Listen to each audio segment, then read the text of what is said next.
ನೋಡ್ತಾ ಇದ್ದೀರಾ one India Kannada YouTube channel. ನಾನು ರಶ್ಮಿ. ಕೆಪಿಸಿಸಿ ಅಧ್ಯಕ್ಷನ ಗದ್ದುಗೆ ಯಾರಿಗ್ ಹೋಗತ್ತೆ? ಕೆಪಿಸಿಸಿ ಅಧ್ಯಕ್ಷ ಯಾರು? ಇದು ಇವತ್ತು ಡಿಸೈಡ್ ಆಗತ್ತೆ. ಇನ್ನು ಇವತ್ತು 11:00ವರೆಗೆ ಮೀಟಿಂಗ್ ಸ್ಟಾರ್ಟ್ ಆಗತ್ತೆ. ಹಾಗೆ ಸಿದ್ದರಾಮಯ್ಯನವರು ರಾಹುಲ್ ಗಾಂಧಿ ಅವ್ರನ್ನ ಮೀಟ್ ಮಾಡಕ್ಕೆ ಡೆಲ್ಲಿಗೆ ಹೋಗಿದ್ದಾರೆ. ಸೊ ಇವತ್ತು ಮೀಟಿಂಗ್ ಮುಗಿದ ತಕ್ಷಣ ಯಾರು ಕೆಪಿಸಿಸಿ ಅಧ್ಯಕ್ಷರಾಗಿ ನೇಮಕವಾಗ್ತಾರೆ ಅನ್ನೋದು ಡಿಸೈಡ್ ಆಗತ್ತೆ. ಇನ್ನು ಕೆಪಿಸಿಸಿ ಅಧ್ಯಕ್ಷ ಗಾದಿ ಯಾರ ಮಡಿಲಿಗೆ? ದೆಹಲಿಯಲ್ಲಿ ನಡೆಯಲಿದೆ ಮಹತ್ವದ ಸಭೆ.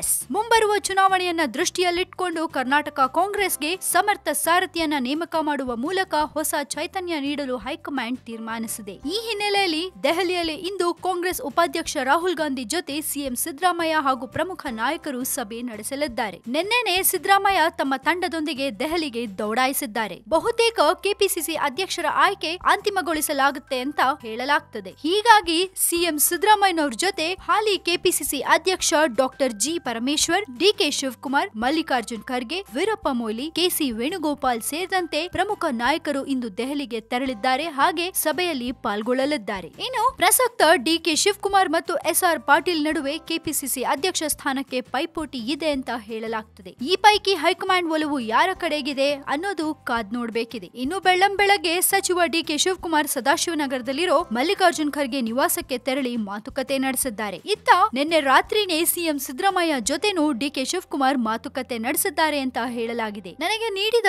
ಚುನಾವಣಾ ಉಸ್ತುವಾರಿಯನ್ನ ಯಶಸ್ವಿಯಾಗಿ ನಿರ್ವಹಿಸಿದ್ದೀನಿ. ನನಗೊಂದು ಅವಕಾಶ ಕೊಡಿ. ಕೆಪಿಸಿಸಿ ಅಧ್ಯಕ್ಷನ ಸ್ಥಾನಕ್ಕೆ ನನ್ನ ಹೆಸರನ್ನ ಪರಿಗಣಿಸುವಂತೆ ಮನವಿ ಮಾಡಿದ್ದಾರೆ ಅಂತ ಕೂಡ ತಿಳಿದು ಬಂದಿದೆ. ಸೊ ಇದನ್ನೆಲ್ಲ ನೋಡ್ತಾ ಇದ್ರೆ ಡಿಕೆ ಶಿವಕುಮಾರ್ ಮತ್ತು ಎಸ್ಆರ್ ಪಾಟೀಲ್ ನಡುವೆ ಬೇಜಾನ್ ಕಾಂಪಿಟೇಷನ್ ಅಂತೂ ಇದೆ. ಇವರಿಬ್ಬರಲ್ಲಿ ಕೆಪಿಸಿಸಿ ಅಧ್ಯಕ್ಷ ಯಾರಾಗ್ತಾರೆ ಕಾದ್ ನೋಡ್ಬೇಕಿದೆ. ಇನ್ನು ಇವತ್ತು ನಡೆಯೋ ಮೀಟಿಂಗ್ ಅಲ್ಲಿ ಒಬ್ಬರ ಫ್ಯೂಚರ್ ಡಿಸೈಡ್ ಆಗತ್ತೆ. ಸೊ ಫ್ರೆಂಡ್ಸ್, ನಿಮ್ ಪ್ರಕಾರ ಕೆಪಿಸಿಸಿ ಅಧ್ಯಕ್ಷನಾಗಿ ಡಿಕೆ ಶಿವಕುಮಾರ್ ನೇಮಕವಾಗಬೇಕಾ ಅಥವಾ ಎಸ್ಆರ್ ಪಾಟೀಲ್ ಆಗ್ಬೇಕಾ? ನಿಮ್ಗೆ ಏನ್ ಅನ್ಸುತ್ತೆ? ನಿಮ್ಮ ಒಪಿನಿಯನ್ಸ್ ಅನ್ನ ನಮ್ ಜೊತೆ ಶೇರ್ ಮಾಡ್ಕೊಳ್ಳಿ. ಹಾಗೆ ಮತ್ತಷ್ಟು ಸುದ್ದಿಗೆ ನೀವು ಮರೀದೆ ಸಬ್ಸ್ಕ್ರೈಬ್ ಮಾಡಿ ನಮ್ಮ one India Kannada YouTube channel ಜೊತೆಗೆ. ಈ ನಮ್ಮ ವಿಡಿಯೋ ನಿಮ್ಗೆ ಇಷ್ಟ ಆಗಿದ್ರೆ ದಯವಿಟ್ಟು ಶೇರ್ ಮಾಡಿ, ಲೈಕ್ ಮಾಡಿ.